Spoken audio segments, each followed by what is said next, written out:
Alrighty, hello everybody. Thank you for joining us tonight. Hi. I'm going to give everyone just a few seconds to finish loading in. Sometimes it takes a little while to merge the waiting room here. Make sure everybody can connect to audio and can hear me. All right, looks like most folks are loaded in properly. Great. Well, hello everyone. Thank you so much for attending tonight's town hall hosted by Chesapeake Climate Action Network, Wacomico Environmental Trust, and the Maryland Sierra Club. So while everybody is still joining, looks like we got a couple more loading in right now. I figured we could start with a little icebreaker. So if you can, please type into the chat box where you're calling from. I am calling in from Tacoma Park, Maryland right now, where I just got a text message for a severe thunderstorm warning, and my dogs are freaking out a little bit. I'm just hoping my power does not go out. It's sounding kind of scary out there, but I'm curious where everybody else is calling in from. Easton, Tacoma, okay. Awesome. Oh, I even see a Delaware there, great. Salisbury. Awesome. Yeah, it looks like we got people from all the different regions around, Maryland. Fantastic. Thanks, guys. Great. So I don't think we have any more people in the waiting room. Looks like everyone's loading in. So let's go ahead and get started. My name is Anthony Field, and I'm an organizer with the Chesapeake Climate Action Network. And today we're going to be discussing the Eastern Shore Pipeline Project. And hopefully by the end of this town hall, you will leave feeling prepared and empowered and very knowledgeable about the topic. And we'll be giving you all a real and tangible way to help fight back against this pipeline project. But before we get started, I do want to mention that this town hall is going to be recorded, and it will be made available to everybody who's attending this, everybody who RSVP'd. And that way, if people could not attend or if you'd like to review anything, it will be available for your review. So thank you for that. Great, so at this time, I would like to ask everybody to sign in for us. There is going to be a sign-in link pasted in the chat box here in just a moment. It's also here on this slide in the form of a bit.ly link. So if you're unable to select or copy from the chat box, feel free to just go ahead and type in the bit.ly link into your web browser and sign in for me. And while everybody is doing that, I'm going to go ahead and hand it over to John Grout of Wacomico Environmental Trust to say a few words. John? Thanks, Anthony, and good evening, everybody. The Wacomico Environmental Trust, or WET, we're very pleased to be invited to co-sponsor this webinar with the Chesapeake Climate Action Network, along with the Maryland chapter of the Sierra Club. I look forward to learning more about and discussing the proposed extension of a pipeline to carry the frack gas through the central part of Wacomico County and on into Somerset in the south on Maryland's eastern shore. My name is John Grout, and I'm chair of the WET, or Wacomico Environmental Trust, Advocacy and Public Policy Committee. The list of presenters is quite impressive, and the questions and comments from all of us will teach each of us. Certainly, if anyone in this conversation is willing to become more involved in environmental issues, we ask you to Google either wacomicoenvironment.org or to contact any one of the groups involved in this webinar. Volunteers and financial help are needed by all of our organizations. In the midst of a pandemic, an even greater crisis looms, and that we all know is a heating earth. It's the backdrop for tonight's discussion. To avoid or at least mitigate a horrific future for all life, which includes the plants and all the creatures and humans, it's a responsibility for all of us. And again, I thank Anthony and the Chesapeake Climate Action Network for including all of us in this impressive program he has for us tonight. And finally, hopefully, at the end, we'll all be moved to some sort of action from what we learned tonight. Thanks for inviting us. Great, thank you so much, Sean. And again, thank you so much for Wacomico Environmental Trust and the Maryland Sierra Club for helping put this together. They've been tremendously helpful. Thank you so much. Alrighty, So on the screen now is tonight's agenda, and in order to save a little bit of time, I'm not going to run through it line by line, but please feel free to review it now on your own. And at this time, we're also going to be posting a poll on your screen that I hope you'll participate in. The poll should ask how familiar you are with the details and issues surrounding the proposed Eastern Shore pipeline. So go ahead and submit your answers there, and we'll take a look at it. But don't worry, we're going to be revisiting this again at the end of the town hall. Let's see here. Okay, great. We are getting some great participation here. Awesome. Okay, so it looks like the majority of folks have heard of the pipeline, are familiar with the projects, but don't necessarily know all of the details. So that's great. All right, I'm going to go ahead and end the polling here in just a few seconds. It looks like a few people are still doing it. Okay, I'm going to go ahead and end that there.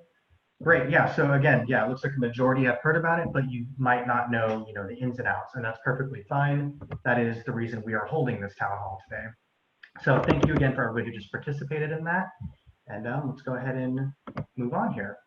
So real quick, I want to begin with a very short interview regarding or review of the specific pipelines that are threatening the Eastern Shore in order to give you a little bit of context in everything that's going to be discussed tonight. So as of right now, there are two proposed pipelines that would connect and bring fracked gas down from Delaware into Maryland down into the Eastern Shore. They're going to be threatening the ecosystems and drinking water supplies and causing damage to our land and our climate. These two pipelines are called the Delmar pipeline, which is the one that actually is coming down from Delaware, and the Chesapeake Utilities project, which would connect to the Delmar pipeline and go to repower the University of Maryland Eastern Shore and the Eastern Correctional Institute. And as a bit of background news of these pipelines,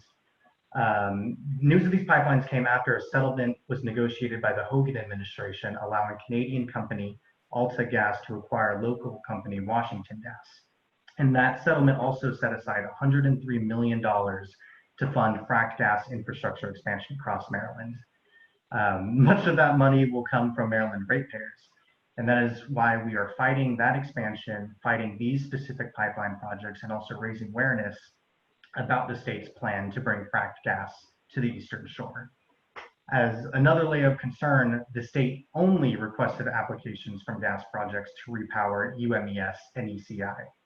Electric heaters, which are gaining in popularity and can be powered by renewable energy, geothermal, and other alternatives, were not given any consideration.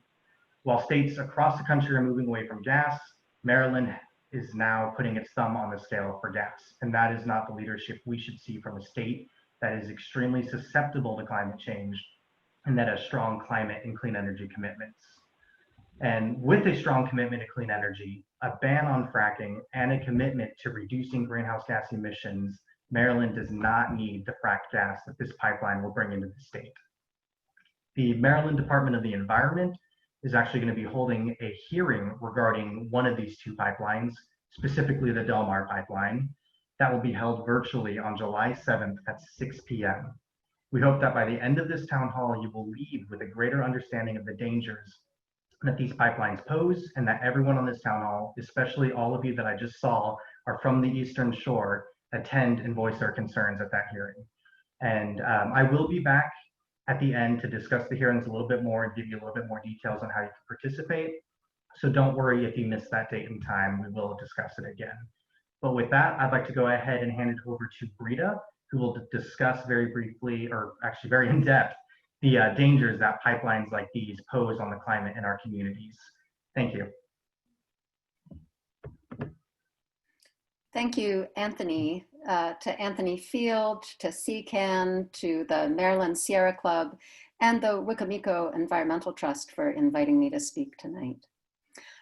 As a bit of background, I'm Dr. Brita Lundberg. I'm a medical doctor trained in infectious diseases. As a board member of the Greater Boston Physicians for Social Responsibility, I've been active in raising awareness among the medical community and the public to the threats to human health posed by the air and water pollution from natural gas development. I've advocated and co-authored several reports on the health risks to local communities here in Massachusetts who are faced with the health hazards of a new compressor station and new pipelines. I've given talks before local boards of health. And recently I was pleased to be a co-author on a perspective piece in the New England Journal of Medicine. So in my first slide, I'm going to start with my talk with this because it shows a harmless looking gas tank, right? Like so many that we pass on the highway. And the caption reads, "Do you see the methane billowing from this tank?" And the answer is, well, no, it looks like there's nothing there. But when you look at this image through the special infrared camera used in this New York Times article, and by the way, I strongly recommend Googling this New York Times article and looking at this because it will show the leakage in real time. It tells a different story. There you can see the methane gas billowing in a vast cloud from this tank. And kind of like the lead that sickened hundreds of children who drank lead-contaminated water in Flint, Michigan, the health hazards due to natural gas infrastructure may not be apparent to many people. It's really under the radar. So what I hope to do in the following talk is to make these health impacts visible, to explain why we're seeing them and how they're linked to natural gas production. So first, let's start with what natural gas is, and as importantly, how it's extracted. So it's chiefly composed of methane, the chemical formula is CH4, but this isn't your grandfather's natural gas that occurred in shallow formations and was easily extracted. Hydraulically fractured or fracked gas is mined using so-called unconventional or radical methods that involve injecting millions of gallons of water mixed with a chemical slurry, sand, silica, up to 10,000 feet underground, and then they drill horizontally to where the gas formations are. The pressurized mixture causes the rock layer to crack and it releases gas from the shale, and it then flows up through the well. I show the chemical formula equation here for the combustion of methane also because I find it really interesting. The combustion of methane requires the consumption of oxygen, and as byproducts, it has carbon dioxide, water, and carbon monoxide, which, as we'll see, displaces oxygen and depletes it, not only when we see methane lakes in soil, but also in the water and even in the air. Next slide. So the gas emitted at compressor stations or leaked in our streets or burned in our stoves and furnaces is a mixture of methane and hexane. Hexane is a known neurotoxin, but it's likely what travels with the methane gas, the contaminants that account for many of the observed health outcomes that we see. Benzene, which is a known fancy name for it, volatile organic compound, which is a known cancer-causing chemical. The elements from the Earth's crust or inner mantle, including lead, radioactive uranium, thorium, radium, and mercury. And then the products of its combustion, which include hazardous air pollutants, ground level ozone, and particulate matter. I'll be particularly focusing on benzene and particulate matter since, as Anthony said, this is a brief presentation. Next slide. Oh, before I move on, sorry, move back for a sec. I just want to emphasize how important language is to talking about this topic. I find the name natural gas to be very misleading. Natural in our society has very positive connotations.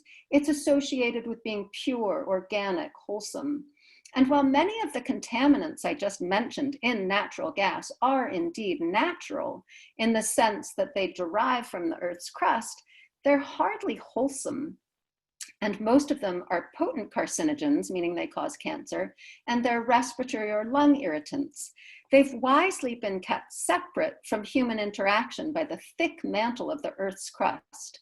So yes, natural, but clean, despite all the enthusiastic and highly misleading marketing? No. Next slide. So I include this just because I think few people realize how much methane levels have been rising. I also have a dramatic graph, but I think this visual says it more. Methane has increased by an astounding 250% since pre-industrial times. It's increasing on an exponential scale, which, since we're in the midst of a pandemic, a lot of you might know what exponential looks like. It's also important because methane is about 80 to 100 times more potent than carbon dioxide at warming the oceans and raising global temperatures.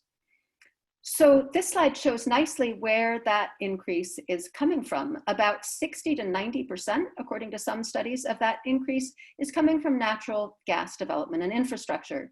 This shows the Bakken Shale Formation, which is a huge amount of extraction that happens across Montana, North Dakota, Canada.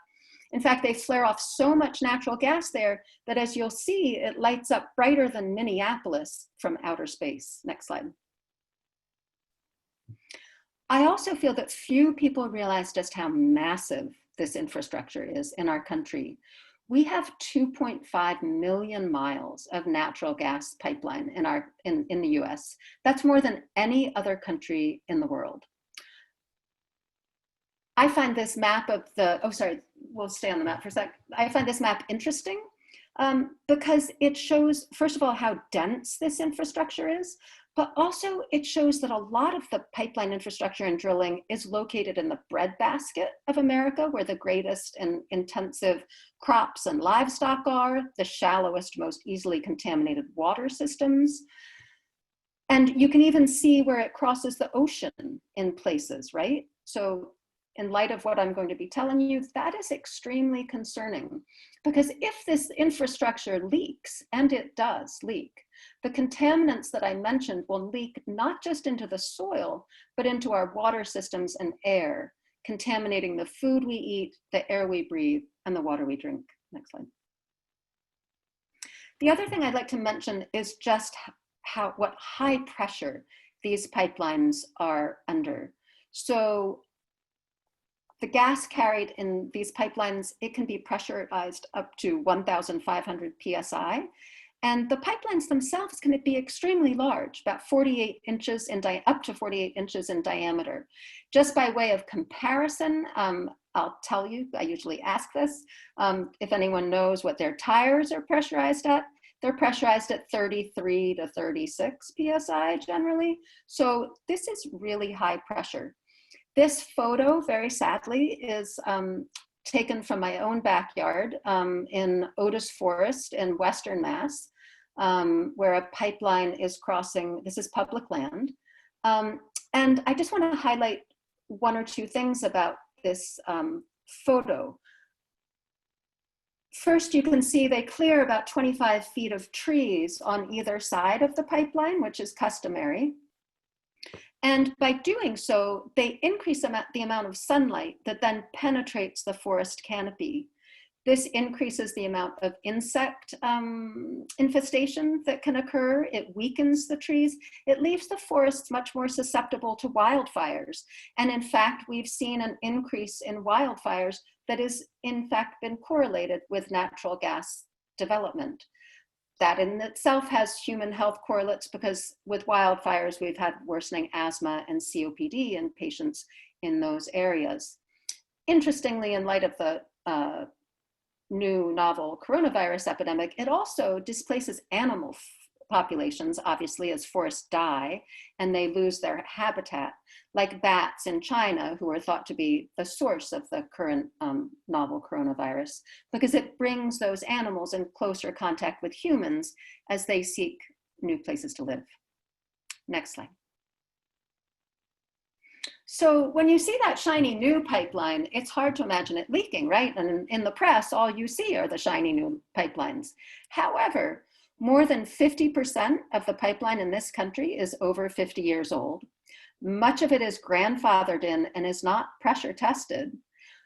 And the corroded and rusting pipeline that you see pictured here on the left, the replacement pipeline is down below, is from Rehoboth, Massachusetts. This infrastructure was going to be part of a new compressor station down there. So just imagine this pipeline being pressurized to 800 to 1,500 PSI. Another thing you can see in this photo is that there's very sparse vegetation around here, right? You don't see any trees, and you see kind of dead ground. And in fact, we've seen this across Massachusetts. In fact, that's how the old gasmen, when they would go around looking, back in the days when we repaired gas leaks, they would go around and they could tell when there was a gas leak because the trees and the surrounding vegetation was dead. Until recently, I didn't know why that was, but I found a very interesting paper from 1977 where they actually went and tested the soil. And so we have known this for a long time, that when the methane leaks into the soil, these new methane-eating bacteria come into the soil so that they can digest the methane. And in the process of doing that, they consume all the surrounding oxygen. So usually the soil oxygen is about 15%, and the percentage of carbon dioxide in the soil is about 3%. When there's a gas leak, that ratio is reversed. And so the CO2 levels rise to 15 to 20%, and the oxygen levels drop almost to zero. So this is interesting in cities, for example, where if you have a gas leak, often we try to replace the trees, right, that die, and then the next set of trees die. Well, the reason that they die is that that ground is dead. It's like a soil equivalent of an ocean dead zone. Next slide, please. So that brings me to the first of the human health risks that I'll discuss, which is accidents. Obviously, when these high pressure pipelines leak or explode, those leaks or explosions are going to be impressive. And the inset graph there I'd like you to focus on shows an alarming trend, which is very interesting. If you analyze by year of installation, the pipeline explosions that happen, pre-1940s, which is to the far left of the graph, it's a little bit hard to read the captions, I'm sorry. The number of incidents was extremely high. And then to the right, and then you see it nicely coming down to the early 2000s. And then there's been a 5-fold increase between the 2000s and the 2010s. It's disturbing because industry has no good explanation for this.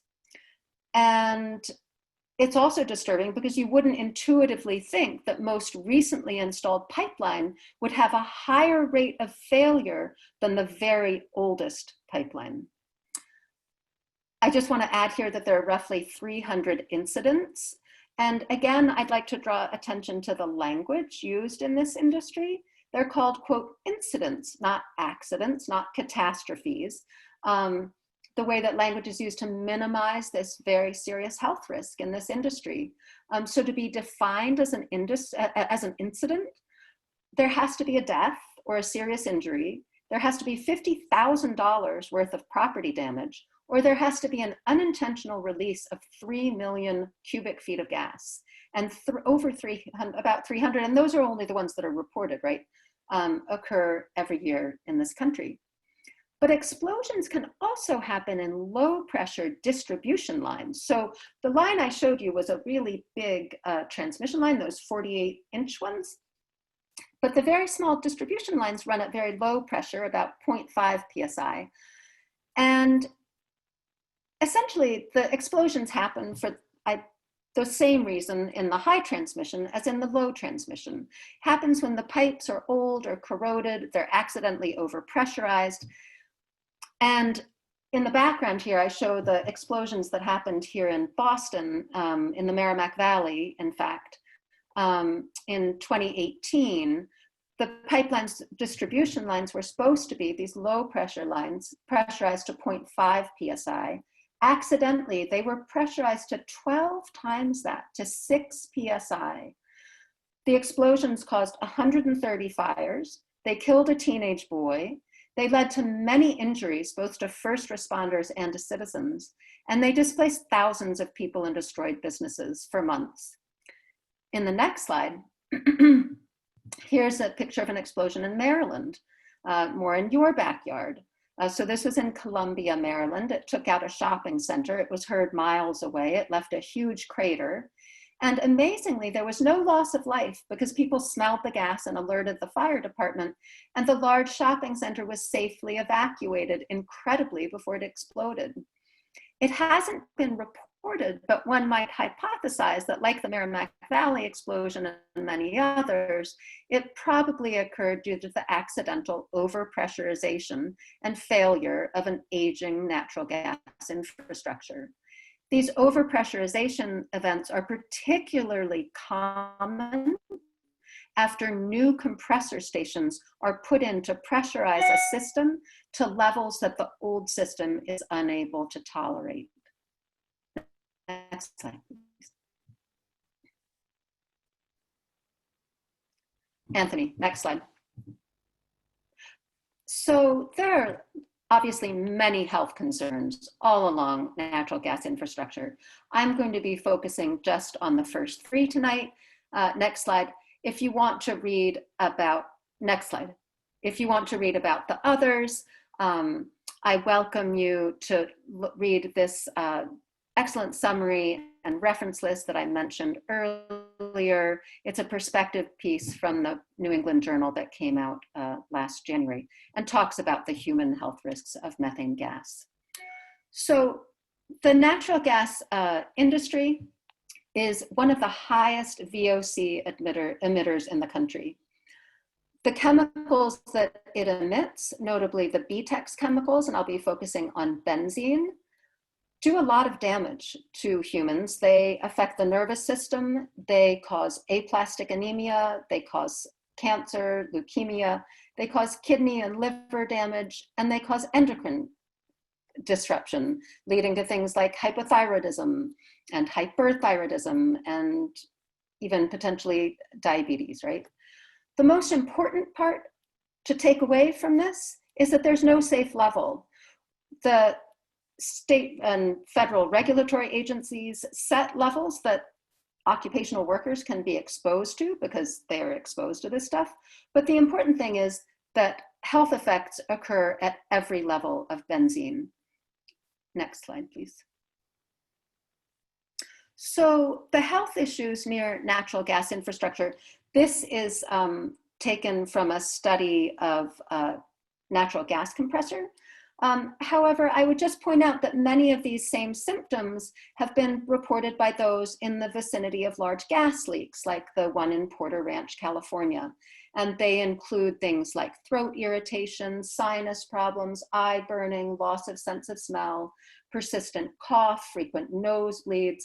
They were all, the ones with the red arrow on this graph, all were statistically significantly associated with proximity to compressor stations. It also correlates with how close you are. So the closer you are to the compressor station, the greater the likelihood that you have these symptoms.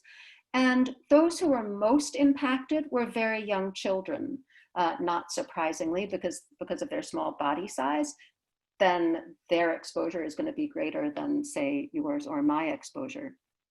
Next slide.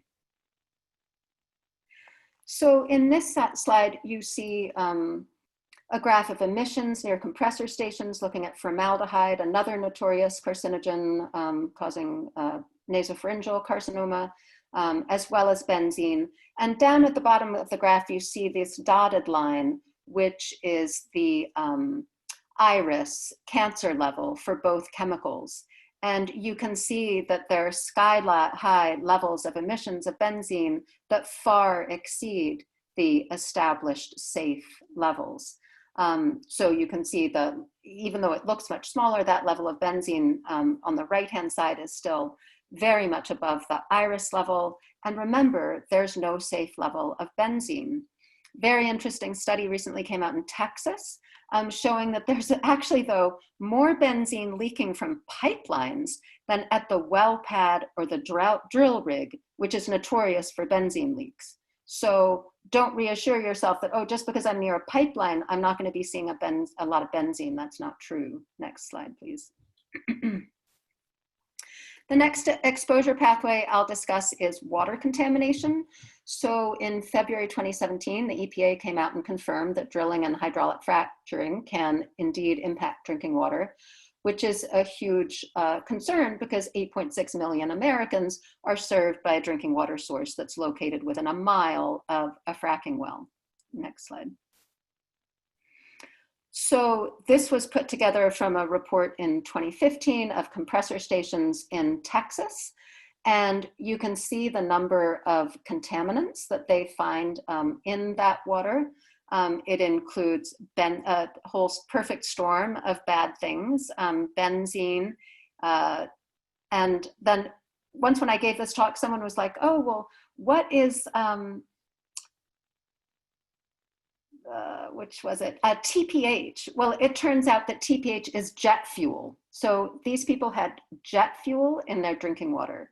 Also PCBs, which are endocrine disruptors. As I said, a perfect storm of bad things. Next slide, please. So I thought I would just also mention some of the noise concerns around compressor stations. There's a FERC requirement that they emit noise less than 55 decibels, but that requirement is really not enough to protect communities. And the main reason that it is not enough is for two reasons. One, the noise emitted by compressor stations is low frequency noise, and that is not regulated in our country pretty much at all.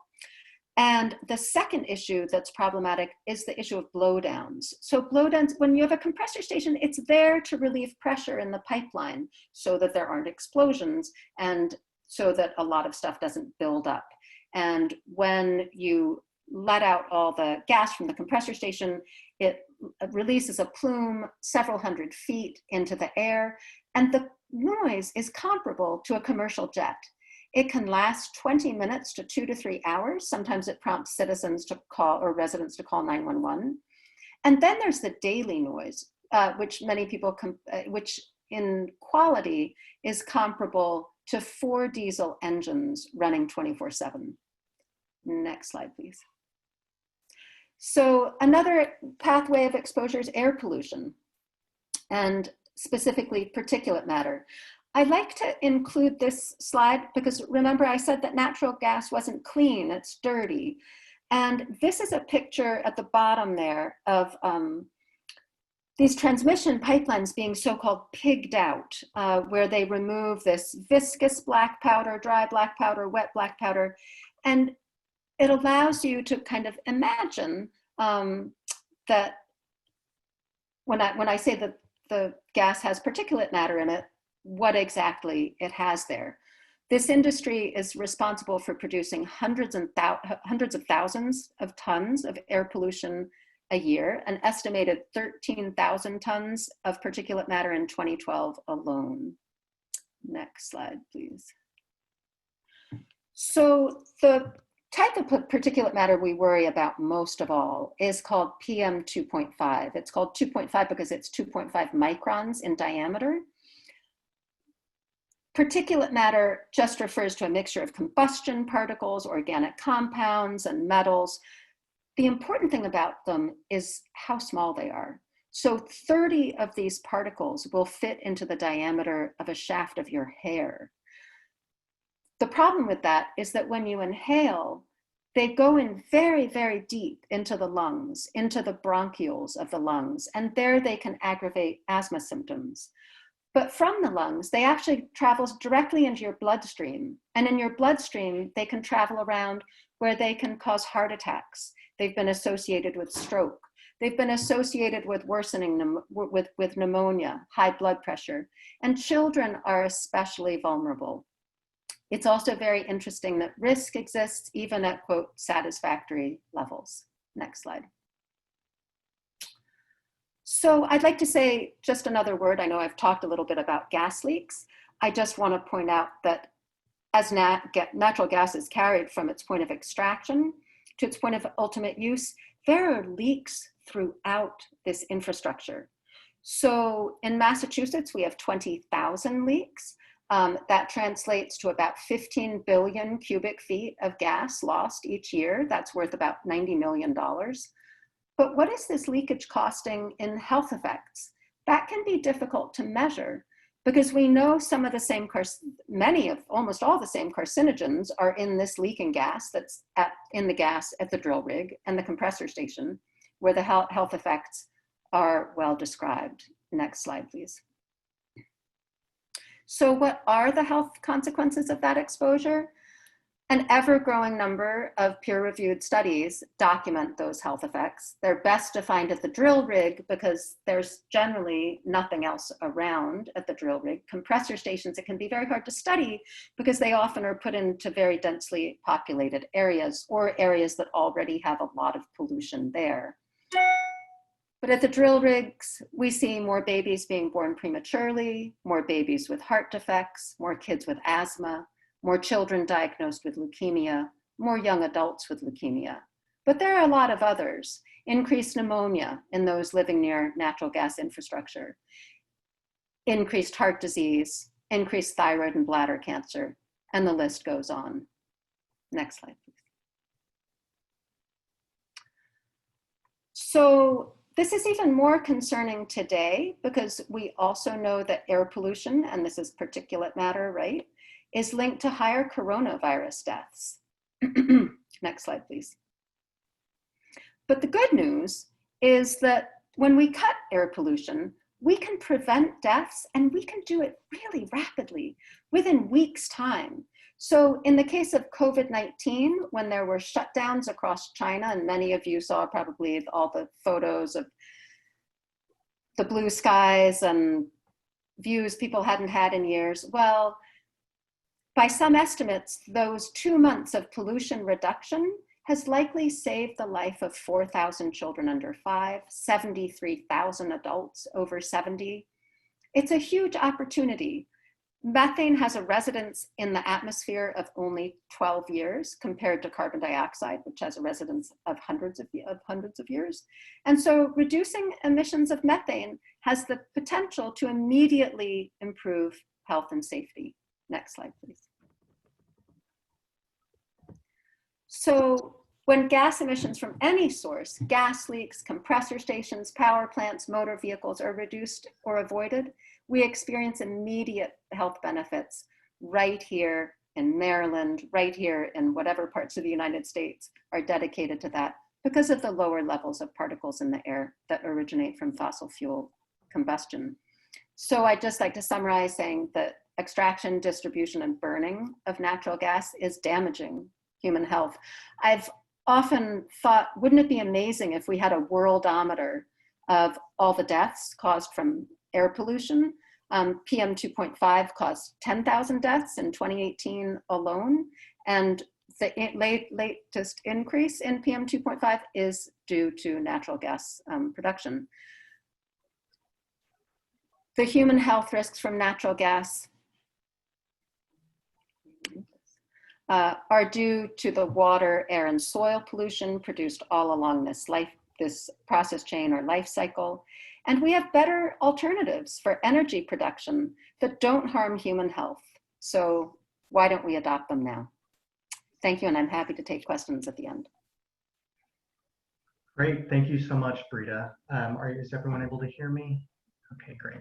I want to apologize real quick. There does seem to be a little bit of a delay in between when I click the button to switch slides and when the slides actually switch. So I want to apologize in advance for that if there's a little bit of delay on your end there. But thank you again very much, Brita. That was incredible information. And for everybody watching, that this town hall is being recorded, so don't worry if that, that was a lot to take in. We'll be distributing this after the town hall tonight so that you can rewatch it, show your friends, and take notes if you'd like. Thank you so much, Brita. I really appreciate that. All right, up next, we have Maddie Farmer, who is actually a graduate student at University of Maryland Eastern Shore. Maddie, thank you so much for being here tonight. Good evening, everyone. Thank you for the opportunity to speak with you all. As Anthony said, my name is Maddie Farmer, and I'm a second-year master's student at the University of Maryland Eastern Shore. My research focuses on oysters in the Marine, Estuarine, and Environmental Sciences program. I know, it's a mouthful. So as a UMES student, I'm here to provide reasons for not supporting UMES's decision to receive additional power by the proposed Eastern Shore pipelines and explain how pipelines contribute towards environmental injustice. As mentioned, UMES has been supportive of the decision to receive additional power from fracked gas. As someone with a background in environmental studies and marine science, I do not support UMES' decision to utilize fracked gas as a means to heat the facilities when alternatives were not properly considered. Firstly, because this decision seems to contradict the environmentally conscious efforts of our solar farm, and secondly, because it is inconsistent with our reputation as the most eco-friendly HBCU in the country. An HBCU is a historically Black college or university. UMES owns more than 600 acres of land. In 2011, UMES installed 7,800 solar panels on 17 acres of land to power the campus. These solar panels generate about 15% of the school's electrical energy. Thus, I was surprised to learn that UMES deferred to fracked gas rather than install additional solar panels to supply more power. In addition, in 2014, UMES was recognized as by the Building Green Initiative as the greenest public HBCU out of 43 participating HBCUs in the country. But the recent decision to utilize a fracked gas pipeline does not reflect UMES's previous green initiative. As the greenest HBCU, it is important that we continue to lead the green movement and set an example for other universities across the state of Maryland and the nation. UMES's current pro-pipeline ideology is contrary to their previous efforts in leading the green initiative. Lastly, in 2016, UMES was deemed a doctoral university according to the Carnegie Classification of Institutions of Higher Education. In 2016, only 7% of the 4,600 institutions of higher education in the US were considered doctoral universities. Graduate students study marine science, sustainable agriculture, toxicology, pharmaceutical sciences, among other graduate programs. With distinction as a doctoral university, UMES is a leader in research of many disciplines. However, the support and use of energy from pipelines contradict genuine research values to better environment and ecosystems. They should value environmental work that their very students conduct and continue to set an example and lead the green initiative. UMES must become green again. I would also like to address the crucial matter of environmental justice. According to the EPA, environmental justice is defined as, I quote, the fair treatment and meaningful involvement of all people, regardless of race, color, national origin, or income, with respect to the development, implementation, and enforcement of environmental laws, regulations, and policies. I wanted to draw attention to the fact that in the past and present, environmental burdens have been imposed on communities of color and low-income households. For decades, these communities have suffered from toxic air and water pollution as a result of environmental burdens, including pipeline infrastructure, oil refineries, coal-fired power plants, and petrochemical facilities, to just name a few. Historically, agencies have neglected to assess the harmful impacts and risks in these communities, such as in the Atlantic Coast Pipeline and Keystone XL Pipeline. These harmful impacts have serious and sometimes fatal health consequences, such as cancer, respiratory illnesses, cardiovascular illnesses, and birth defects. It is essential for individuals who are most impacted by new infrastructure to be part of the conversation. Imagine being unable to drink water from your tap because it has been polluted by a pipeline you had no say in. Imagine your child develops asthma because the pipe leaked toxic chemicals into the air. Imagine your life is cut short by leukemia because carcinogens leaked from the pipeline. Lastly, imagine suffering from the consequences of this pipeline and being unable to relocate due to financial constraints. These are some of the environmental injustices instigated by pipelines. In closing, UMES was expunging their eco-friendly actions by supporting new pipelines on the Eastern Shore, and instead, UMES should evaluate alternatives to fracked gas. And the negative impacts from pipelines disproportionately impact communities of color and low-income families. UMES must support environmental efforts of environmental justice while leading the way to a greener, cleaner future. Thank you. Great, thank you so much, Maddie. I really appreciate it. It's really important to have somebody from Eastern Shore and a student from UMES here speaking to us tonight. Thank you so much.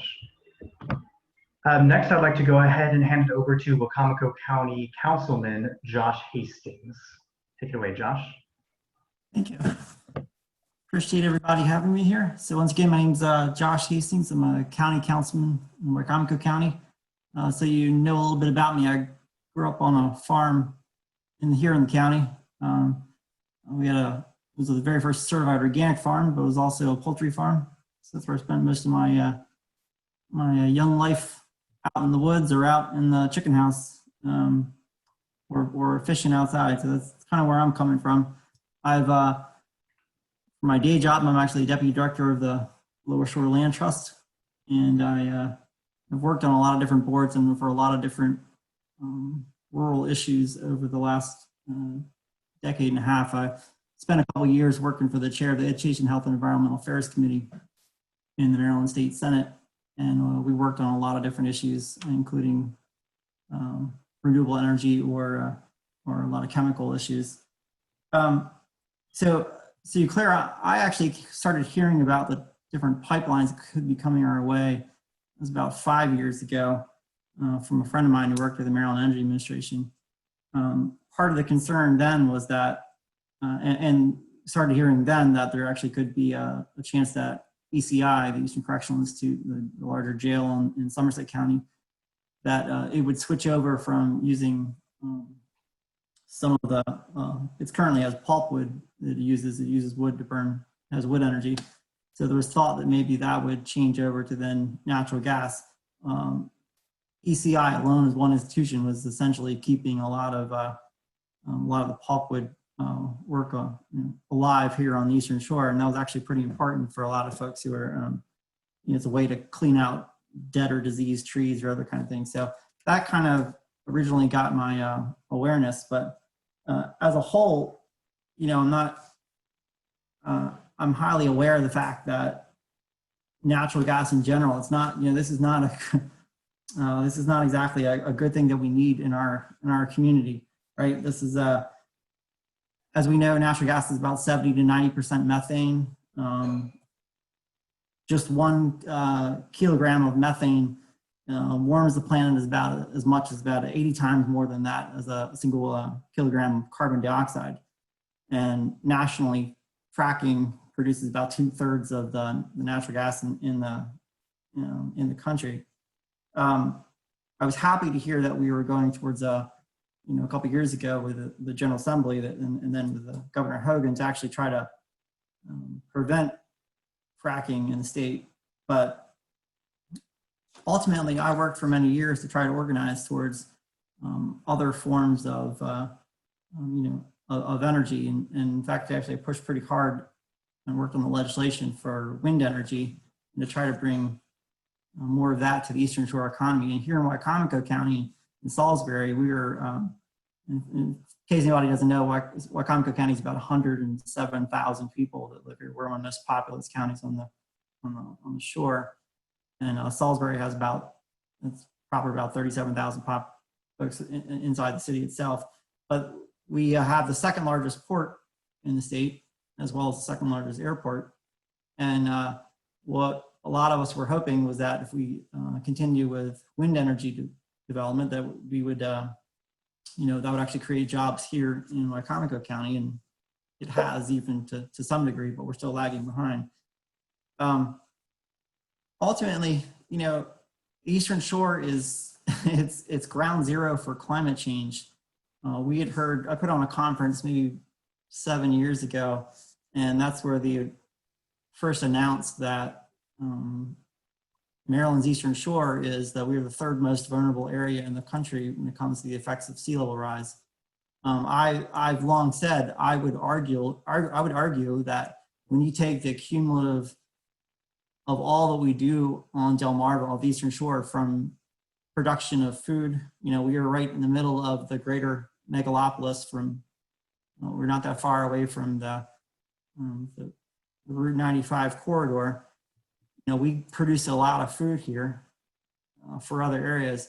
If you take the cumulative of the fact that we have communities that are sinking, we have land that is sinking, we have waters that are rising, we have disease and from that can easily spread in our area, and we're not that far away. We have pests that could be issues with agriculture. We're producing food. Arguably, we are in many ways, if you put all the total, we're potentially one of the most vulnerable areas of the country when it comes to the effects of climate change.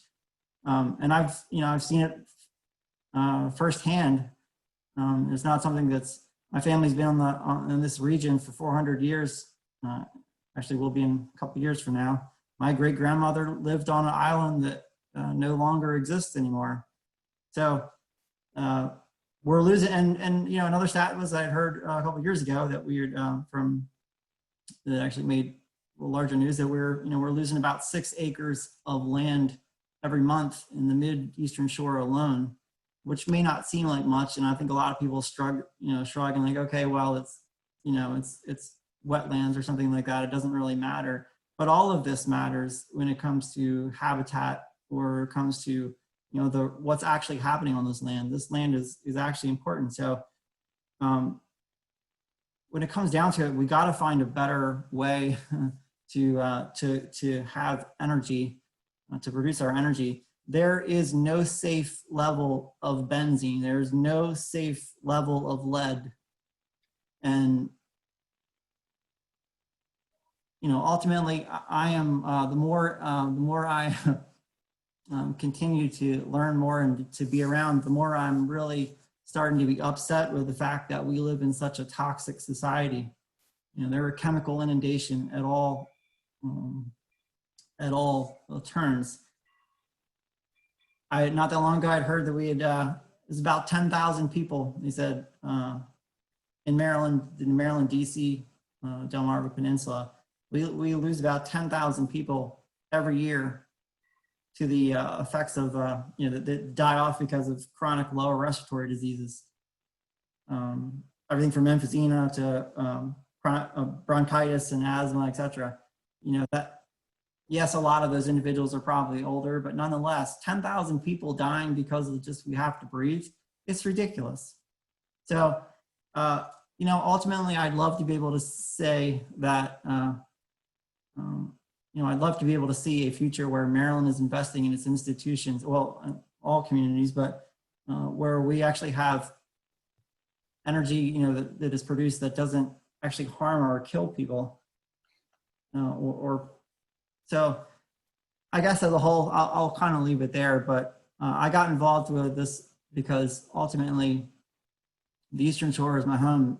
It's an area where I've grown up, and I love this area, but I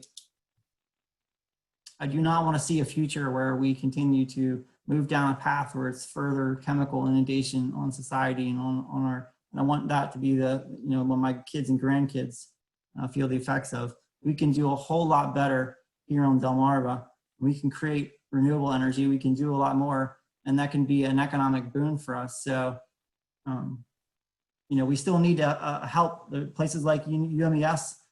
They still need a lot of support, and it's a historically Black college, and they didn't quite get as much money as they probably would have from the governor's office. Anyone's been paying attention on that.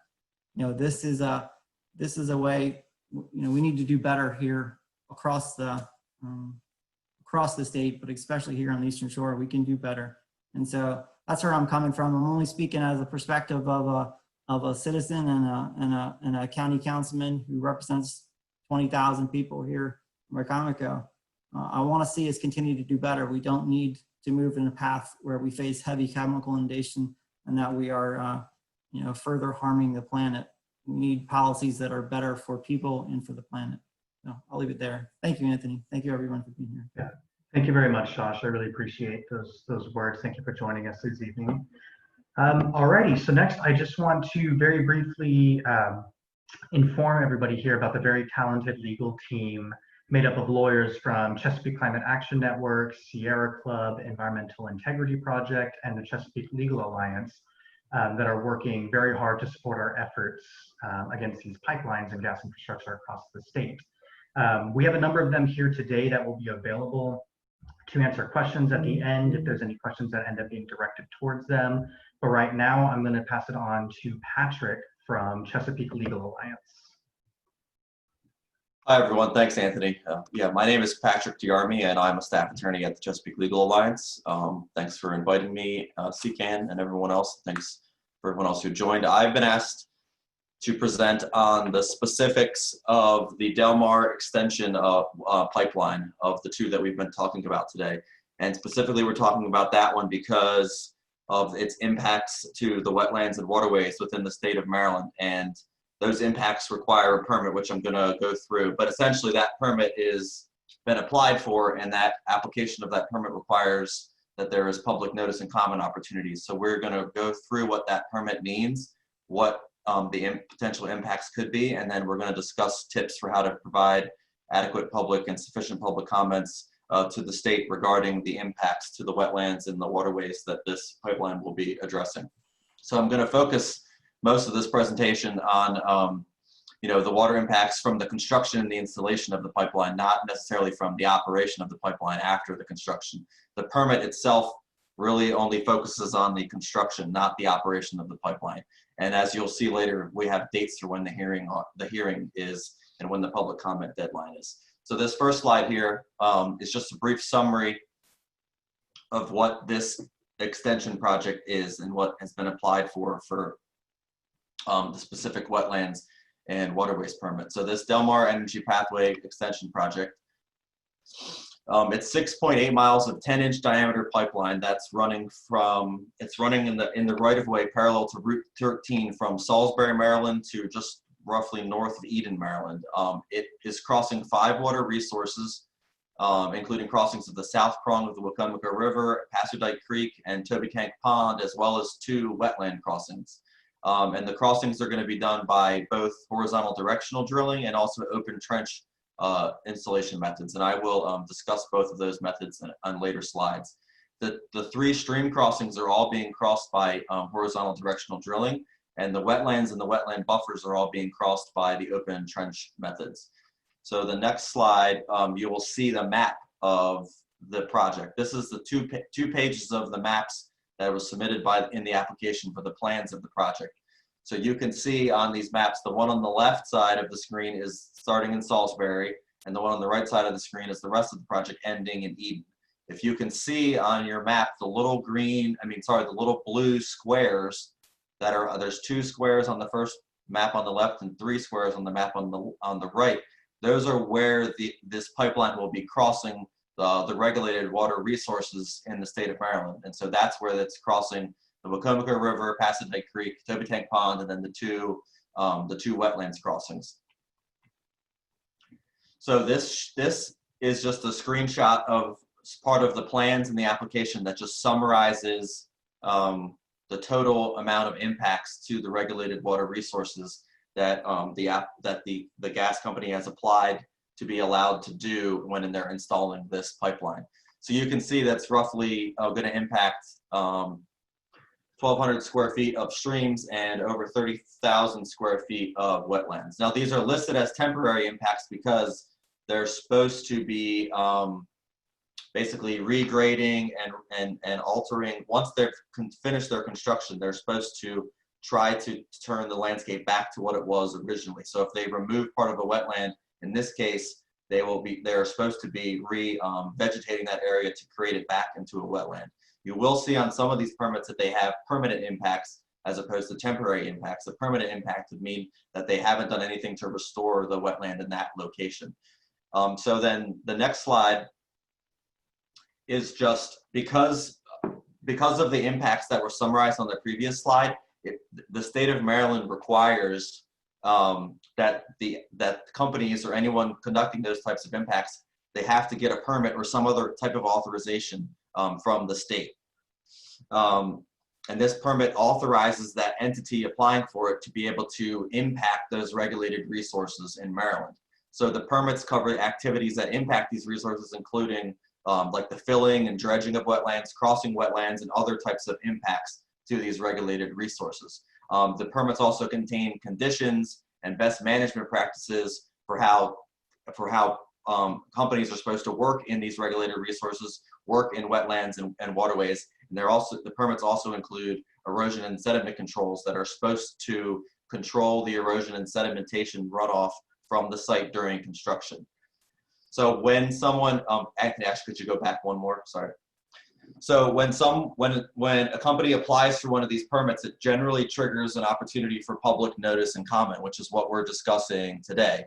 And so that's part of the focus on this town hall, is to provide you all information about this specific type of permit and to prepare you to engage MDE with public comments if you so wish to, based on the impacts to the water resources from running this pipeline.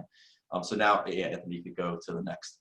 So this slide is essentially just 4 sort of top line impacts from pipelines in general, but also I will discuss how these impacts are, I guess I'll discuss the impact of these impacts from this specific type of pipeline for each one of these types of issues. So the first issue is sedimentation and water quality impacts. And so the main thing regarding this is just when they're doing the construction, are the erosion and sediment controls that they use on site adequate to control the runoff if there is a rain event? And so because they are doing two types of construction, and they're doing 2 types of pipeline installation, 2 types of crossing, sort of the sedimentation risks are different. So when they're doing horizontal directional drilling, that means you're using a drill and they're going under the ground and they're going to drill under the regulated resources to reduce the impacts. And so what they do is they drill and then they drag a pipeline, they drag the actual pipeline behind the drill to lay it in that hole that they bore. So that drilling and the boring will be done under the Wacomico River, it'll be done under Pasadena Creek, and it'll be done under Toby Tank Pond, all via these horizontal directional drilling methods. And so what they do to lubricate the drill to be able to go through the ground, they use a lot of water and they use a lot of drilling muds and they're called muds and clays. And so that is a lubricant to allow the drill bit to go through and then pull the pipeline behind it. The main risk from these types of installations, and one of them just happened in Upper Freehold, New Jersey. There's a couple of news articles about this type of thing. It's called an inadvertent return, but it's basically considered like a blowout. So it would be when there's something geological that is unknown or something that wasn't considered, and it causes a bunch of the drilling muds to leak out of the borehole that it's in, and those drilling muds can either end up in a wetland, end up in a stream, or in the case of what happened up in New Jersey, it ended up flooding into a woman's foundation in her house, and she had to essentially evacuate her house. So those are some of the sedimentation issues regarding the horizontal directional drilling. Now, the crossings of the non-tidal wetlands and of the non-tidal wetland buffer zones and floodplains, those are all done via open trench crossings, which basically means, you've seen this before in other types of installations, other types of pipelines. Basically, they just dig out a huge open trench, and then they place the pipeline in there. And so the sedimentation risks to this are what I discussed at the very beginning of this section, which is when it rains, are this erosion and sediment controls and the best management practices in place at the site, at the construction site, are they sufficient enough to be able to control and reduce the polluted stormwater runoff from the construction site that will be polluted with tons of sedimentation? And while sedimentation isn't a direct toxic or hazardous pollutant to individuals or humans, it is a direct pollutant, and it is a very destructive pollutant for wetlands and waterways. Because if a wetland gets filled in with a bunch of mud or a bunch of clay or a bunch of dirt that runs off from a construction site, it's useless. It's no longer a wetland. It's been filled in, and it doesn't provide any of its functions in terms of flood control, water infiltration, water filtering, any types of functions like that. The same if it fills in a stream. You could have a whole bunch of sediment fill in a part of a stream and block it up, and that's detrimental to all the all of the wildlife and all the fish who live, and the micro like invertebrates and all the stuff that live in the stream when it's filled in by sediment. So those are some of the risks associated with installation of pipelines, and those are some of the risks associated with direct impacts from the installation of this pipeline because of its crossings of these water resources.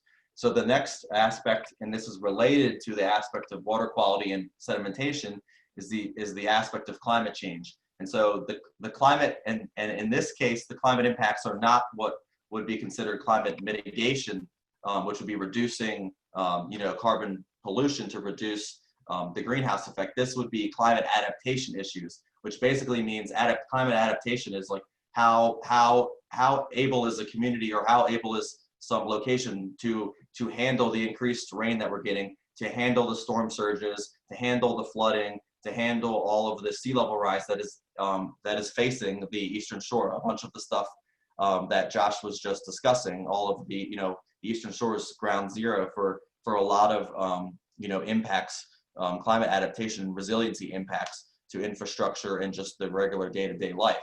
So in the case of installing pipelines, and in the case of installing this pipeline, the Wacomico River is a tidal river, so it's subject to storm surge and flooding and tidal fluctuations.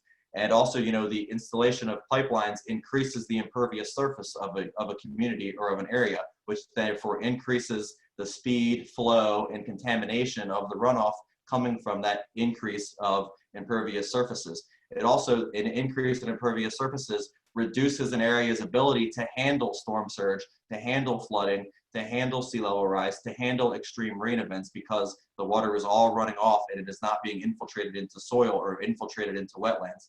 Also, the removal of wetlands removes the vital ecosystem services that they provide to flood control and to tidal control, and to also just stormwater runoff and water filtering control. So when you're adding in a pipeline, you're adding just extra area for water to run off. Not to mention, during the actual construction of the pipeline, if there's an extreme rain event, in most cases, the designs that are required in these permits under Maryland guidance and Maryland laws, the guidance for controlling water and runoff during extreme rain events have not been updated since 2012, I think, and are therefore likely inadequate to controlling when there is a heavy rain event at a construction site for a natural gas pipeline. So just the fact that Maryland and the Mid-Atlantic is dealing with more extreme rain, more extreme storms, creates more of a risk when you're installing infrastructure like this, because it can create more runoff that is uncontrolled. So then the next issue I'm going to discuss briefly is the issue of segmentation, and the similar issue that goes along with this would be the lack of what's called a cumulative impact review of these projects. So segmentation essentially means, like in this case, this is just 6.8 miles of a larger section of pipeline that's going to be proposed to be spidered all throughout the Eastern Shore, and it already is. And so while we're only looking at this one specific permit, and we're only looking at the couple thousand square feet of impacts from this one permit that's only running 6 miles of pipeline, the environmental regulators, when they're reviewing these applications, fail to generally consider how the impacts from this specific 6.8 miles are going to be added to the impacts to other installations within the same watershed, and how that's going to increase the impervious surface in the watershed, and how it could increase runoff, and how it could increase negative impacts into water quality, and how it could increase in sort of the destruction of wetlands and other valuable regulated resources. So these 4 topics have been included here for you all as bases for if you have an idea about how a comment you could provide to the state about some topic such as this. And so to follow up on just the segmentation and the cumulative impacts, basically when they permit all these things this way, it creates the perception that the impacts are limited and that there's not really that big of a deal, and it's not that much something that you should be worried about, because they're permitting them in sections, and they're not showing or considering all of the total impacts to all the regulated water resources within the state. And that's a big problem, because when you consider, oh, we're going to do a couple thousand here for this installation, we're going to do a couple thousand square feet of impacts for this installation. Once you've added it all up, it's quite a significant level and quite a significant amount of impacts that just doesn't get considered when the state is allowing or when it's permitting these things. So the last sort of top line issue to discuss is just the need and purpose of the pipeline. And this is included in here because Maryland law requires that when the state is permitting, when the state is permitting and allowing impacts to regulated resources such as wetlands and water bodies and other types of stuff like that, they have to balance the need and the purpose of the project against the impacts to the wetlands and the regulated resources that the construction of that project is going to cause. And if the need outweighs the impacts, then they basically are going to admit, or they're going to allow the permit to be approved, and they're going to allow the impacts to happen.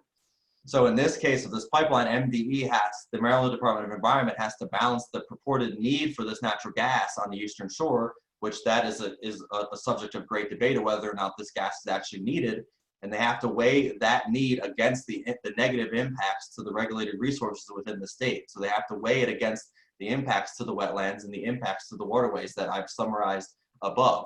And so as we've discussed here, Maryland has strong commitments to clean energy, and they've banned fracking within the state, yet they've allowed all these fracked gas pipelines to spider across the Eastern Shore and in other areas. So there needs to be, the state needs to do a better job basically considering whether or not the justifications that are provided by the applicant for the need and the purpose of this project, whether those justifications are accurate and whether or not they do in fact actually allow and justify the negative impacts to Maryland's precious water resources.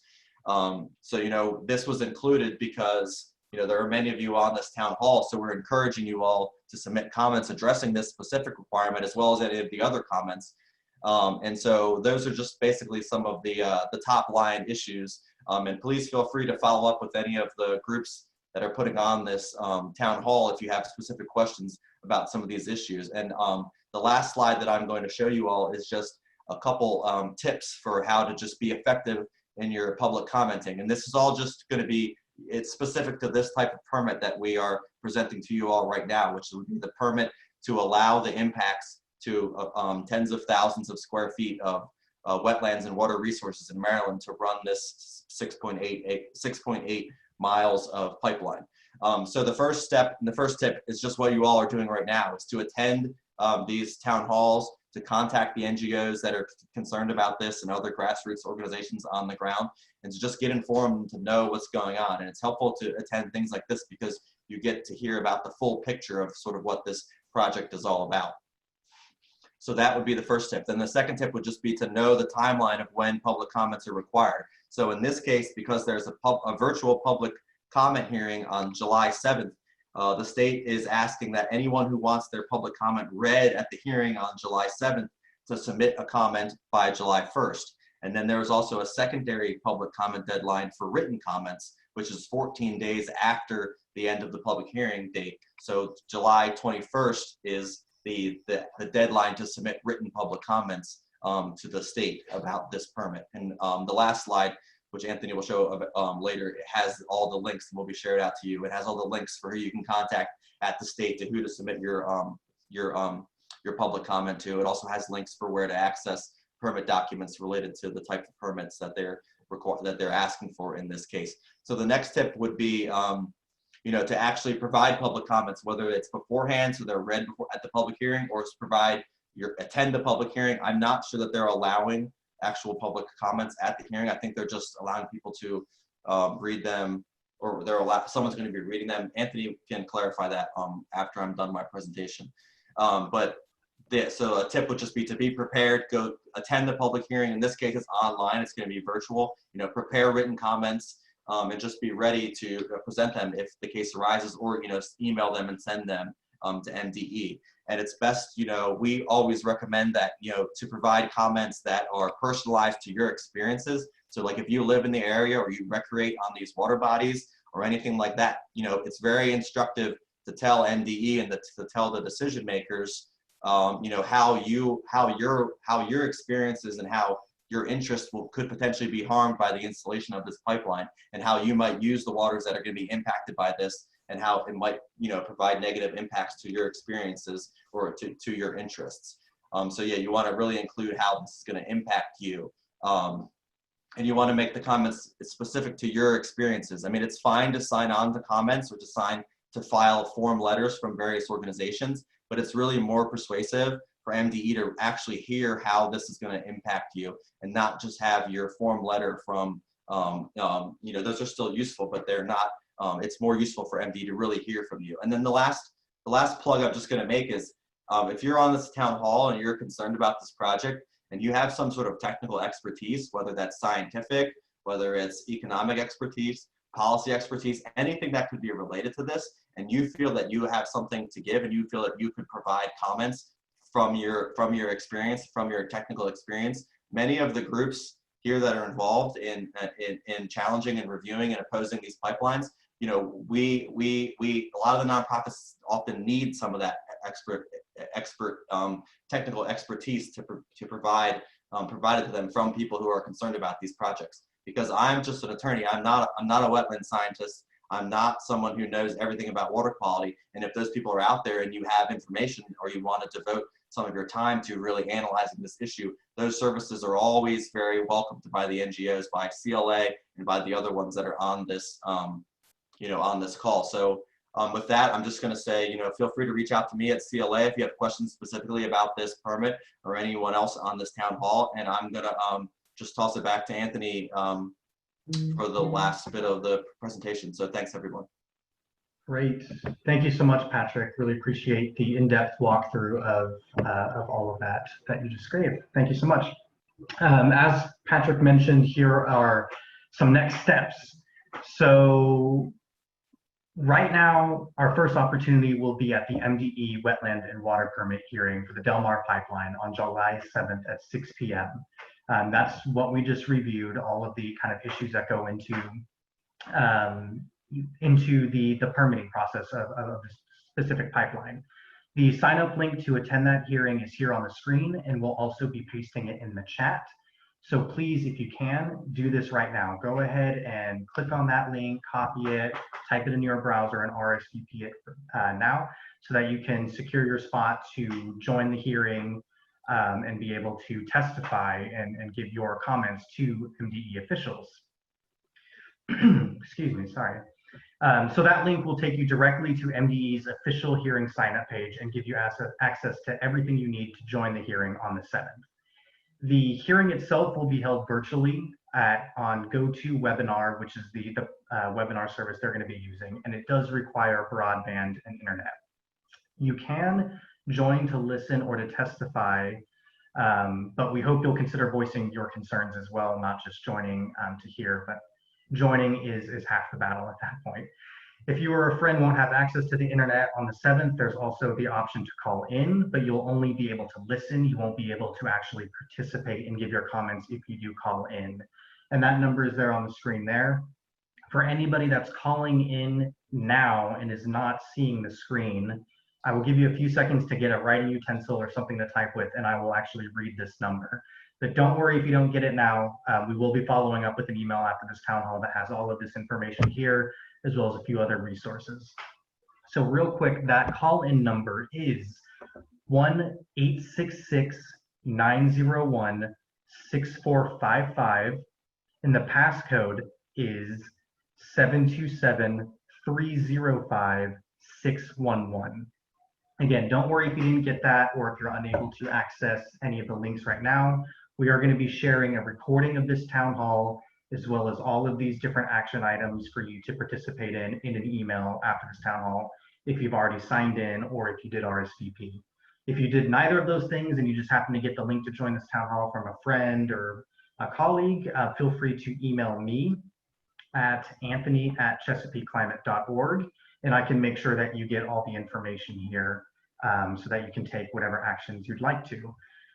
And for those of you who absolutely cannot make it on the 7th, but do want their comments read aloud during the hearing, then you must submit them by July 1st to the email there on screen. If you have any questions about the pipeline that you'd like MDE to answer at the hearing, you can also email those by July 1st to the email address provided. And that email address is mary.phipps-dickerson@maryland.gov. And again, that will be provided in a follow-up email. So I'm going to leave this here on the screen for just a moment so everybody can get that in their brains, get a good visual memory of it. Great. So that is the end of all the presentations we have. We do have about 10 or so minutes for a brief Q&A. But first, I would like to reintroduce the poll that we did see at the beginning of the presentation and see kind of where people are at now. So let's get the poll on the screen. There we go. If you wouldn't mind participating in that. So the question this time around is, do you feel prepared to speak out about the issues surrounding this proposed Eastern Shore pipeline? What we did see was a majority of the folks were kind of at that 2 section. And we're hoping to see a boost here. Fantastic. Great. And yeah, being prepared to bring this to your community is tremendously important to build a grassroots movement, educate and inform folks in the area, especially where these pipelines are going to be, educate them about the issues and notify them about their actions. So that's great. Thank you so much for that. That's good to see. So I'm going to go ahead and end that so we can go ahead and get to the Q&A section a little faster, but I'm happy to see that. It looks like there are still a few people that do say they have questions or feeling a little bit unsure, and that's good because we have a Q&A section now where they'll be able to ask any kind of outlying questions you have. We do have a hard stop at 8:30, but if there are any questions still remaining after the 10 minutes of Q&A, feel free to email me, and I'll put my email in the chat towards the end of this Q&A section, and I'll make sure to get you the answers that you're looking for. So what we're going to do here is if you have a question, go ahead and put it in the chat box. If you'd like to verbally say your question, on the bottom of your screen, there should be a reactions button. If you click on that and then select the little like hand clap emoji, we are going to essentially use that as our hand raised today. And then I'll unmute you and give you a chance to ask your question. So if anybody has any questions, please go ahead and ask them now.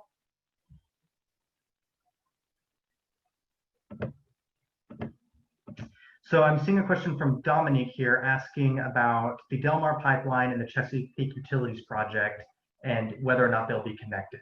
The answer is yes. So the Delmar pipeline is the one that is coming from Delaware down through Salisbury and into Somerset County, I believe Eden was it. And at that point, that is where the Chesapeake Utilities project pipeline will connect and then go to the two state institutions, Eastern Corrections Institution and UMES. So they will be connected.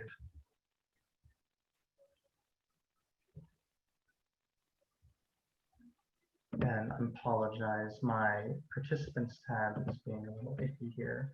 I see a hand raised here from Dan O'Hare. I'm going to go ahead and allow him to ask his question. Go ahead, Dan. Thank you so much. First off, I just want to thank everyone for attending. And Anthony, you put together a fantastic presentation. Thank you so much. I feel like I have a lot more information now. Very quick question for Dr. Lundberg, and you can answer this offline if you want. But I found so much of what you said very fascinating, but one thing in particular about COVID, because of the reduced emissions of people driving, actually being healthier for 4,000, maybe saving 4,000 lives in China. Is there any study you could point me to read about that, or any sort of information, follow-up information? Because I know that's totally an aside to this, but it was incredibly fascinating. So I would love to know more. Yes, there absolutely is. There are studies that have been done, some hypothetical, some we've actually seen data here at the Mass General Hospital in Boston. We've seen admissions for asthma absolutely plummet, for heart disease, for stroke. Now, of course, some people might have been staying out of the system because of their concern about COVID. However, when things get to a certain point, anyone is going to come in, right? And despite that fact, we have seen rates plummeting in this country also. But yes, I'm happy to send you those studies.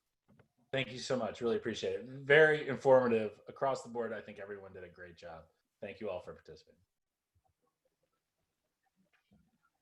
Great. And one thing I am going to, okay, Anne just put in the chat a link to the actual Delmar website from ESNG, Eastern Shore Natural Gas, which is the company proposing the pipeline. So there's some valuable information there for anybody that wants to take a look at it. But in our follow-up email, I'm going to also include an Eastern Shore pipeline resource stock, kind of like a one-stop shop for all information Eastern Shore. And there'll be a number of links there, including fact sheets, maps, comments and issues and stuff like that. So I highly recommend that you take a look at that. What I'll do while some more questions come in is try and get that link and paste that in the chat as well, so you have that immediately available. Anthony, while you're doing that, I thought I might just make a point for Sure. folks. So it's very interesting because many times the gas companies say, oh, gas is so cheap, it's so inexpensive, this is the way to go, right? Well, right now, wind and solar are coming down so low that they are in fact outcompeting natural gas. And so so it's interesting to look across the country and use their experience to help bolster your arguments before your local legislative bodies. In Colorado, there are a number of communities across the state that are trying to get out of their natural gas contracts. They're going to have stranded assets, all of these pipelines that they don't need and they don't want, because wind and solar are so cheap and they can get that power from Texas, from elsewhere, from their own state. And so they're working really hard to get out of these contracts. So just be warned before you get yourself locked into these stranded assets that you don't need and don't want. And the other point is that these companies make huge offers, like over here in Weymouth, they offered millions of dollars to Weymouth and the surrounding communities. And so your legislators might not be speaking with an entirely unbiased voice when they say that you desperately need these projects, because it's very possible that you don't. And so you should push them very hard, and especially push them on the alternatives. You can check that New England Journal article that I quoted from January, the perspective piece, because it quotes the exact rates for wind, solar versus natural gas. And I would just follow up on that. If anyone has information about economics or the policies behind all of this, that all goes to what I was saying in terms of the need for this, because when MDE is evaluating destruction of the regulated water resources, all of that goes into it to play. Like, is it going to become a stranded resource? All this other stuff about, is it actually necessary? So if people are gathering information about that, make sure to include that in your public comments, because that stuff is technically what the state is supposed to be weighing when they're allowing these impacts to the wetlands. Can I say something? I don't know how to raise my hand. That's fine, John, go ahead. One of the things you keep saying is this pipeline is 6.8 miles to Eden. Eden is only halfway to Somerset. It stops right at the Somerset County line. What about the other? That doesn't get it to UMES or ECI. Is there another hearing going to come up for the other half down in Somerset County? This is only getting it through Wicomico as far as I can see. Yeah, the status of the other line, I don't exactly know if that's already gone through the permitting. Maybe Ann knows. I don't remember. The Chesapeake Utilities project has not gone through permitting yet.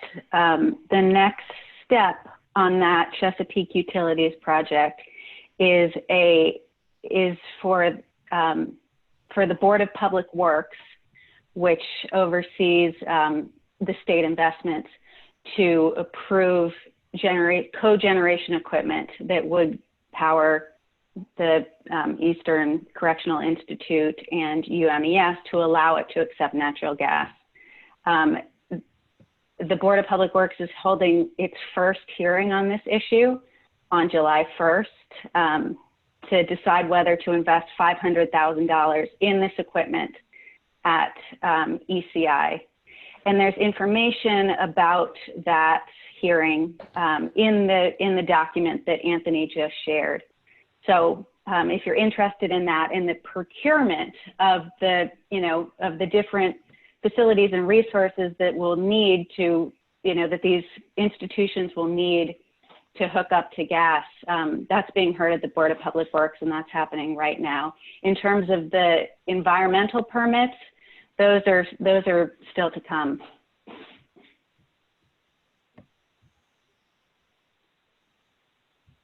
Great, thank you, Ann. So we are at 2 minutes here. Let's see if there's any final questions here in the chat. There's a lot of questions in the chat. So I did put my email address here on the screen. It's anthony@chesapeakeclimate.org. So if we didn't get to your questions and you'd like to, if you'd like to find an answer to them, please email me and I'll either answer them or I'll connect you with one of our great speakers or somebody who can answer them. Yeah.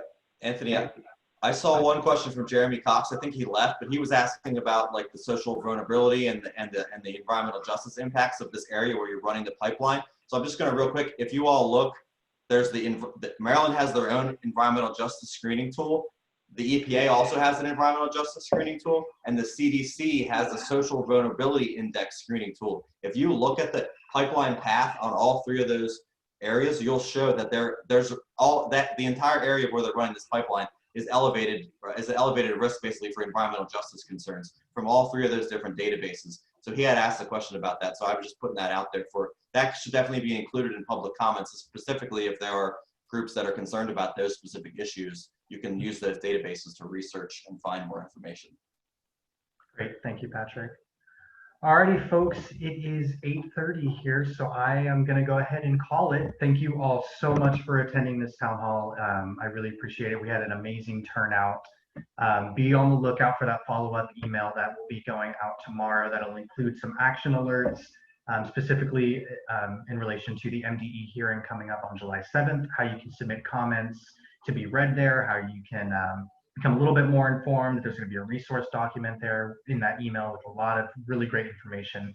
So again, thank you all so much. Thank you to all of our speakers for coming and giving great presentations. And thank you to Wacomico Environmental Trust and the Maryland Sierra Club for co-hosting this event and helping get the word out. So thank you, everybody. I hope you guys found it as informative as I did, and you enjoyed spending your time with us tonight. So thank you. Thanks, Anthony. Thanks, everyone. Have a great night. Thanks, everyone. Oh, I guess I could say, are there any final things that our speakers would like to say as we sign off?